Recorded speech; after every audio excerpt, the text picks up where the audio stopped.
So today I'm going to be showing you how to make a realistic slow motion video effect using OpticalFlow within Resolve. We're just going to open up Resolve now. So the clip I'm using is a 1080p clip shot on a Panasonic GH2. You need to use clips of reasonably high bitrate to maintain quality in the video, as it's being slowed down, and Resolve is pre-rendering and post-rendering frames around the video clip.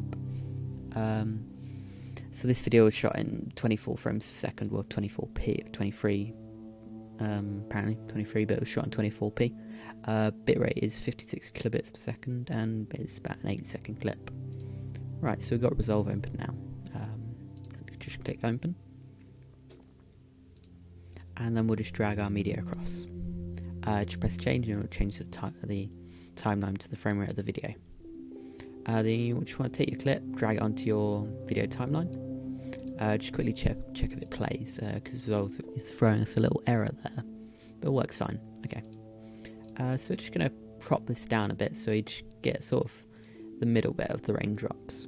So we'll go to about there, and we'll bring that to about there.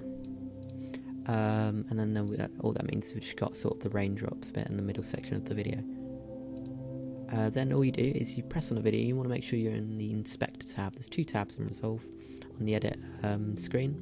So your Inspector, and it's your preview window for clips. So you just want to make sure you're on the Inspector one.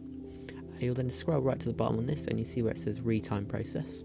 You just want to select OpticalFlow from there. You'll see there's no immediate changes. We have to do a couple more steps. You then just go to change clip speed. Change it to 50%. So this will give us sort of like a 48 frames per second effect, or sort of close to 60 frames per second, slowed down to real time like 24 frames per second video. And you want to make sure ripple sequence is ticked. You just press change, and you see the video expands across the timeline now. Well, now just check if that plays. Sometimes you might not be able to play these in real time, so we'll just switch because it's processing a lot more. We'll just check if it will work a bit better in the Deliver tab. We'll go over to here, and there we go. So we've got sort of a what would be equivalent of 48 slowed down to 24. So we'll actually try bring this a bit further, so to get sort of close to 120 frames per second video. So we'll just go down to about 20%. So of course we see now we've got a much longer length across the timeline.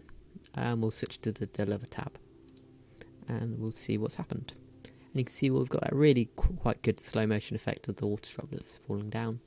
You obviously need to use this for quite simple scenes, and typically you should only have a few moving objects and not too much detail on the scene, because it won't be able to handle that.